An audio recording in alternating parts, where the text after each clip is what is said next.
আসসালামু আলাইকুম everyone, welcome back to my channel.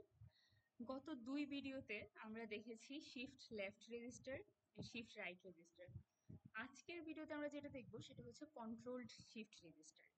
তো আমরা শিফট লেফট রেজিস্টার নিয়েও দেখেছি, শিফট রাইট রেজিস্টারও দেখেছি। এটা ছিল আমাদের শিফট লেফট রেজিস্টার আর এটা ছিল আমাদের শিফট রাইট রেজিস্টার। এইবার আমরা চেষ্টা করব যে আমাদের শিফট রেজিস্টারকে কোনোভাবে কন্ট্রোল করা যায় কিনা।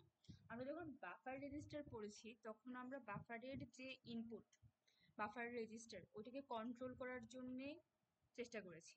আর ওই রেজিস্টারটাকে আমরা বলেছিলাম কন্ট্রোলড বাফার রেজিস্টার। সেমভাবে আমরা যদি একটা শিফট রেজিস্টারকে কন্ট্রোল করতে চাই তাহলে আমরা ওই রেজিস্টারটাকে বলতে পারি কন্ট্রোলড শিফট রেজিস্টার। আমরা যদি একটু শিফট লেফট রেজিস্টার আর শিফট রাইট রেজিস্টারটাকে দেখি, আমরা দেখবো এইখানে কিন্তু কোনো কন্ট্রোল সিগন্যাল নেই।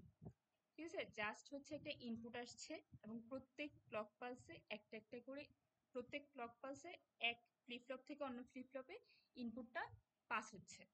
লেফটের দিকে শিফট হচ্ছে একবার, লেফট শিফটে, আর এখানে হচ্ছে রাইট শিফট হচ্ছে। অর্থাৎ আমি কিন্তু আমার ইনপুটটাকে কন্ট্রোল করতে পারতেছি না, যে আমি অ্যাকচুয়ালি চাচ্ছি শিফট হোক নাকি আমি চাচ্ছি না যে কোনো একটা ক্লক পাসে শিফট না হোক, এরকম চাচ্ছি কিনা।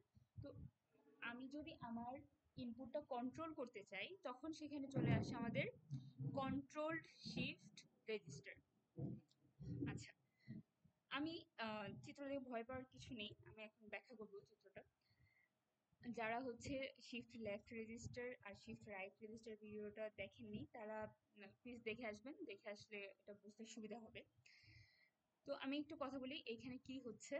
কন্ট্রোলড শিফট রেজিস্টার, কন্ট্রোলড কথাটা যখনই আসবে তখনই বুঝতে হবে যে আমার এখানে কোনো একটা কিছু, কোনো একটা সিগন্যাল থাকবে যেটা দিয়ে আমরা কন্ট্রোল করার চেষ্টা করব, আমাদের ইনপুটটাকে কন্ট্রোল করার চেষ্টা করব। তো এইখানে সেই ইনপুটটা হচ্ছে, সেই সিগন্যালটা হচ্ছে SHL। আমি একটু বড় করি। ওকে, তো এইটা হচ্ছে আমাদের কন্ট্রোল সিগন্যাল। আর বাকি সব দেখবেন যে আমাদের শিফট লেফট রেজিস্টার বা শিফট রাইট রেজিস্টার আমরা ডি ফ্লিপ ফ্লপ ইউজ করেছি। আমাদের ইনপুট ছিল ডি ইন, আমরা একটা ফ্লিপ ফ্লপে ইনপুট দিতাম, পরের কোনোটা তার ইনপুট দেওয়ার প্রয়োজন পড়তো না, আমাদের ধীরে ধীরে শিফট হয়ে যেত। তো এইখানে আমার কন্ট্রোল সিগন্যালটা হচ্ছে SHL, কন্ট্রোল সিগন্যাল, এবং এর একটা আমরা একটা নেগেটিভ নিয়ে নিব, এটা হচ্ছে SHL বার। এই পর্যন্ত বুঝলাম। এইবার দেখব যে আমাদের অ্যাকচুয়ালি এখানে কি হচ্ছে। এটা মনে রাখা খুবই সহজ, আমি বলে দিচ্ছি। আমার এই ইনপুটটা সব সময় থাকবে হচ্ছে আমাদের এই সিগন্যালের সাথে, লোড সিগন্যালের সাথে। ঠিক আছে, কন্ট্রোল সিগন্যালের সাথে এই ইনপুটটা থাকবে। ওকে, এবং এইখানেটা যখন এই জায়গায় পাস হবে, অর্থাৎ প্রিভিয়াস ফ্লিপ ফ্লপেরটা যখন পরবর্তীটাতে পাস হবে, আমরা সবসময় এটাই দেখে আসছি যে আগের ফ্লিপ ফ্লপেরটা পরের ফ্লিপ ফ্লপে যায়। ঠিক আছে, তখন এইটার সাথেও আমার কোনটা থাকবে, এটার সাথে থাকবে হচ্ছে আমার কন্ট্রোল সিগন্যালটা। তো প্রত্যেকটা দেখবো এইভাবেই গেছে। এখন কন্ট্রোল সিগন্যালের নেগেটিভের সাথে আমার সব সময় থাকবে হচ্ছে ফিডব্যাক।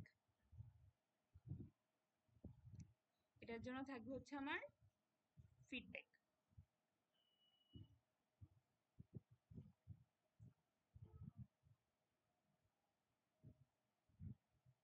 এটার সাথে আমার কানেক্টেড থাকবে হচ্ছে ফিডব্যাক। যদি আমি দেখি যে এইটার ফিডব্যাক কানেক্টেড আছে এইখানে, ওকে, এইটারটা কানেক্টেড আছে এইখানে, এটারটা আছে এইখানে, আর এটারটা আছে এইখানে। এটা হচ্ছে আমার সেকেন্ড ফ্লিপ ফ্লপ। আর এইটার সাথে আমার কানেক্টেড থাকবে হচ্ছে কন্ট্রোল সিগন্যালের নেগেটিভটা। আশা করি এই পর্যন্ত বুঝতে পারছেন, এবং যদি কোনো কনফিউশন থাকে তাহলে একটু নিজে নিজে দেখা ট্রাই করবেন, ভিডিওটা পজ করে একটু নিজে নিজে দেখা ট্রাই করবেন। আচ্ছা, এগুলো আমি একটু মুছে দিব।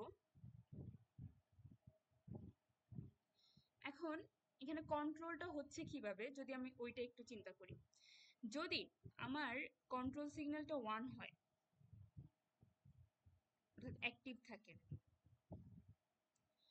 যদি আমার কন্ট্রোল সিগন্যালটা অ্যাক্টিভ থাকে তাহলে এটা আমার থাকবে 0,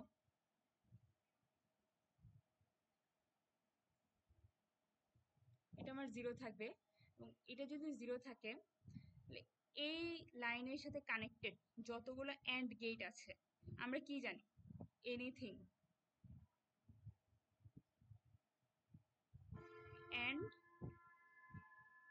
0, এটার আউটপুট কি হয়, সর্বদাই 0। ওকে, আমার এই লাইনটা যদি 0 হয়ে যায় তাহলে আমার এই সেকেন্ড যে অ্যান্ড গেটটা আছে সেটা সবসময় কি আউটপুট দিবে, 0।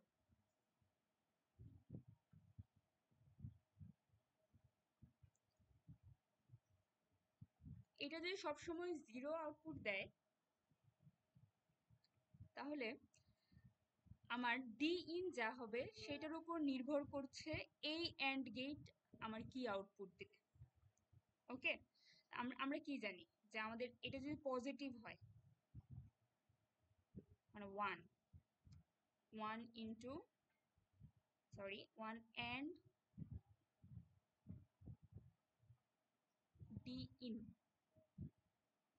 ডি ইন মানে হচ্ছে ডি ফ্লিপ ফ্লপে যে ইনপুটটা দিচ্ছি সেটা সর্বদাই কি আসবে, ডি ইন এর ভ্যালু যেটা সেটাই আসবে। অর্থাৎ ডি ইন যদি আমার 0 হয় তাহলে 0 আসবে, ডি ইন যদি আমার 1 হয় তাহলে 1 আসবে। ওকে, আমার এরপরে যদি আমি অর করি তাহলে আমার অর হিসাবে কি আসতেছে, এটা যদি 0 হয় 0 প্লাস 0 প্লাস ডি, এটার অর করলে আমার এটার রেজাল্ট সর্বদাই ডিন আসবে।